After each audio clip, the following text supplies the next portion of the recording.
Un solo acuerdo puso patas arriba a toda la industria energética. 60 gigavatios hora, el mayor pedido de baterías en toda la historia de la humanidad. Y no estamos hablando de litio, estamos hablando de una tecnología que los principales expertos calificaban de ciencia ficción hace apenas 2 años. Lo más increíble, en el núcleo de esta batería hay una sustancia que espolvorea sobre tu comida todos los días, sal de mesa común y corriente. Y si crees que sabes cómo termina esta historia, estás equivocado. Para entender por qué este descubrimiento importa tanto, primero necesitas entender cómo el litio conquistó el mundo entero y por qué esa conquista empezó a mostrar grietas. Antes de principios de los 90, las baterías eran pesadas, voluminosas y se agotaban rápido. Una videocámara aguantaba la carga aproximadamente 1 hora. Los portátiles eran ladrillos gruesos que apenas sobrevivían una sola reunión. La idea de que un teléfono pudiera caber en tu bolsillo y funcionar todo el día parecía lejana e irreal. Las baterías antiguas almacenaban significativamente menos energía pesando mucho más. El cambio al litio lo transformó todo.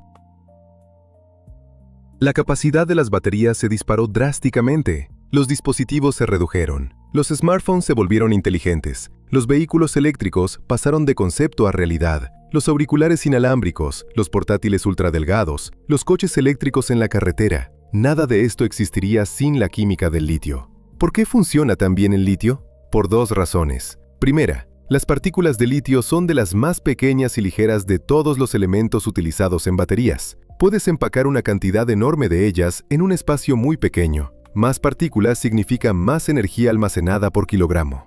Segunda, el litio tiene una poderosa tendencia natural a impulsar la electricidad a través de un circuito. La combinación de esas 2 propiedades produjo una batería que estuvo 30 años sin una alternativa seria. El mundo aceleró la producción. Miles de millones de dólares fluyeron hacia la industria. Los investigadores refinaron la misma química año tras año. Y gradualmente, toda la industria dejó de mirar a su alrededor. Simplemente siguió avanzando a toda velocidad por el camino del litio.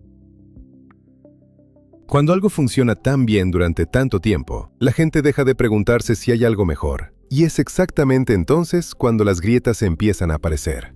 En 2016, uno de los principales fabricantes de electrónica de consumo lanzó un smartphone insignia con críticas entusiastas. Los pedidos anticipados fueron masivos, y entonces los teléfonos empezaron a incendiarse. En bolsillos, en aviones, en mesitas de noche. Las aerolíneas prohibieron el dispositivo. El fabricante retiró toda la línea. Las pérdidas ascendieron a alrededor de $5.000 millones, y se convirtió en uno de los fracasos más notorios en la historia de la electrónica de consumo. La mayoría de la gente culpó al fabricante específico, y sí cometieron errores de ingeniería reales, pero esto es lo que quedó fuera de la historia. El peligro no era exclusivo de ese teléfono. Está presente en cada batería de litio jamás fabricada. El líquido dentro de una batería de litio que transporta energía entre los polos de la celda está hecho de materiales inflamables. Bajo calor excesivo, perforación o una carga demasiado agresiva, puede encenderse.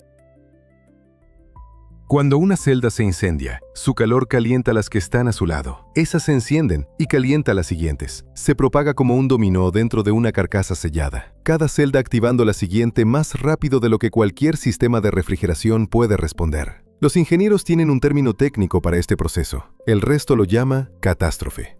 El problema no desapareció a medida que avanzó la tecnología. En 2026, los incendios causados por baterías de litio superaron a los incendios por cableado eléctrico como la principal causa de incendios mortales en una de las ciudades más grandes del mundo. Esto no es una estadística del pasado. Esta es la realidad actual. Hay otro problema que no recibe suficiente atención. Cuando las temperaturas caen por debajo del punto de congelación, las partículas cargadas dentro de una celda de litio dejan de moverse con fluidez y empiezan a depositarse en las paredes internas como pequeñas agujas metálicas afiladas. Con cada ciclo de carga, las agujas crecen. Si crecen lo suficiente como para conectar los 2 polos de la batería, se produce un cortocircuito. Esto genera calor instantáneamente.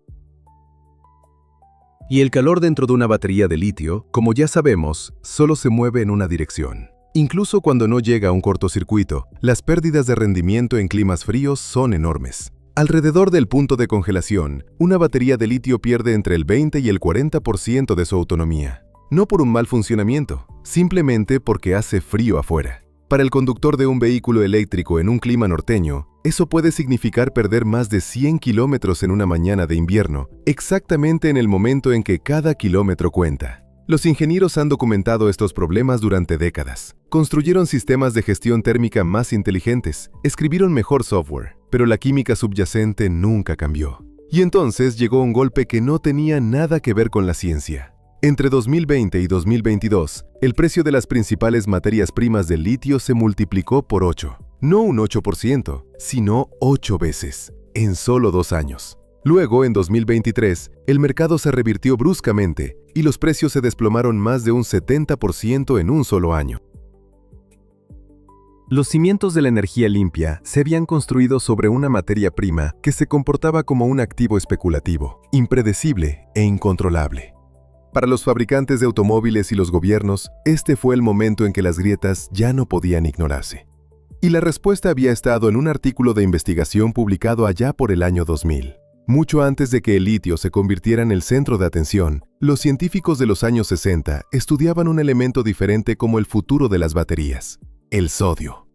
Se encuentra directamente debajo del litio en la tabla periódica. Se comporta de manera químicamente similar y es uno de los elementos más abundantes de la Tierra.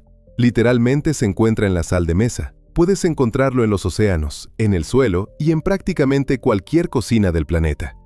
La primera batería recargable de alta energía, construida por un importante fabricante de automóviles en 1966, funcionaba con sodio. Era un concepto impresionante, pero con un defecto fatal. Requería una temperatura de funcionamiento de alrededor de 300 grados Celsius, suficientemente caliente como para fundir el plomo.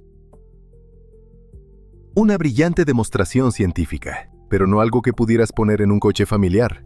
En 1972, un investigador llamado Stanley Whittingham resolvió el problema de construir una batería de litio que funcionara a temperatura ambiente. El litio avanzó rápidamente y prácticamente todo el dinero de investigación del mundo lo siguió. Cuando la primera batería de litio comercial llegó al mercado en 1991, el resultado estaba sellado. Billones en inversión fluyeron hacia la tecnología del litio. El sodio quedó en el estante. No porque nadie demostrara que era inferior, sino simplemente porque todo el impulso apuntaba en la otra dirección. El sodio tenía un problema técnico específico que nadie podía resolver. Las partículas de sodio son aproximadamente un 35% más grandes que las partículas de litio. Dentro de una batería, esas partículas tienen que entrar y salir de un material de almacenamiento miles de veces sin dañarlo. El grafito que usa el litio tiene capas perfectamente espaciadas de manera uniforme. Las partículas de litio se deslizan entre ellas como una llave en una cerradura. Limpio, preciso, miles de veces sin daño. Las partículas de sodio son simplemente demasiado grandes. Cada vez que intentaban pasar, separaban las capas y deformaban permanentemente la estructura. Después de unos pocos cientos de ciclos de carga, la batería se había degradado tanto que era prácticamente inútil. Ese único problema de materiales mantuvo al sodio fuera del uso comercial serio durante más de 40 años. Los investigadores seguían intentándolo. Los artículos seguían publicándose, pero nadie podía encontrar un material de almacenamiento en el que las partículas de sodio pudieran vivir sin destruirlo. Hasta el año 2000, cuando un equipo de investigación descubrió algo completamente inesperado y silenciosamente cambió la dirección de todo el campo. Los científicos descubrieron una forma de carbono que lucía y se comportaba de manera completamente diferente al grafito. El grafito común a nivel atómico es como una baraja de cartas perfectamente apilada, cada capa paralela, uniformemente espaciada, estrictamente ordenada. Las partículas de sodio son demasiado grandes para deslizarse entre esas cartas sin romperlas. El carbono duro es exactamente lo opuesto. Se fabrica calentando material orgánico, residuos vegetales, subproductos agrícolas o incluso glucosa a temperaturas de entre 1000 y 1400 grados Celsius en un recipiente sellado sin presencia de oxígeno. Los átomos de carbono que resultan de este proceso se fijan en una disposición permanentemente desordenada. Espacios irregulares, pequeños bolsillos de tamaños variables, sin apilamiento ordenado, solo una estructura interna densa y compleja, llena de espacios lo suficientemente grandes como para acomodar cómodamente las partículas de sodio sin degradarse con el tiempo. Por primera vez en 40 años, el sodio tenía un material con el que realmente podía trabajar. Pero un descubrimiento de laboratorio y un producto listo para la producción en masa son dos cosas completamente diferentes. El carbono duro es poroso. Su estructura interna irregular, precisamente lo que lo hace útil, también hace que actúe como una esponja para la humedad. Incluso una cantidad insignificante de agua que entre en una celda reacciona con el líquido interior y crea gases que destruyen lentamente la celda desde adentro. A escala de laboratorio, esto puede controlarse. A la escala de fabricar millones de baterías para vehículos y redes eléctricas, era un problema serio que necesitaba una solución completa. Aquí es donde el mayor fabricante de baterías del mundo invirtió aproximadamente $1.500 millones durante 10 años para convertir el carbono duro de un hallazgo de investigación prometedor en un producto comercialmente confiable. La magnitud de ese compromiso fue extraordinaria para una química que la mayor parte de la industria aún consideraba una curiosidad. El primer gran avance fue cambiar la química superficial del propio carbono duro. Las partes del material que naturalmente atraen y retienen el agua fueron reemplazadas por compuestos que la repelen activamente. El segundo avance fue aún más notable. Se desarrolló un método para controlar el tamaño de los pequeños bolsillos internos en el carbono duro durante el proceso de fabricación, con una precisión a escala de átomos individuales. Bolsillos demasiado pequeños, las partículas de sodio no pueden entrar en ellos con suficiente eficiencia. Demasiado grandes, se desperdicia espacio que podría almacenar más carga. Encontrar ese equilibrio y mantenerlo en volúmenes de producción masivos llevó años de trabajo. El resultado es una batería llamada Naxtra, y lo que ofrece sorprendió incluso a quienes habían seguido de cerca el desarrollo. En un vehículo de producción, Naxtra ofrece más de 500 kilómetros de autonomía con una sola carga, alcanzando el 80% de esa carga en solo 15 minutos. Estas no son cifras teóricas de condiciones de laboratorio, son los números de una batería que ya se está fabricando y desplegando a escala real. La vida útil de ciclos establece un estándar completamente nuevo. Naxtra soporta más de 10.000 ciclos completos de carga y descarga antes de que comience una degradación notable, aproximadamente 3 veces más que las celdas de litio-hierro fosfato con las que compite directamente. Si cargarás esta batería todos los días sin interrupción, seguiría funcionando de manera confiable 27 años después de uso diario. El frío. Aquí es donde el sodio hace algo que el litio físicamente no puede replicar. El líquido dentro de Naxtra permanece fluido a temperaturas de hasta menos 58 grados Celsius.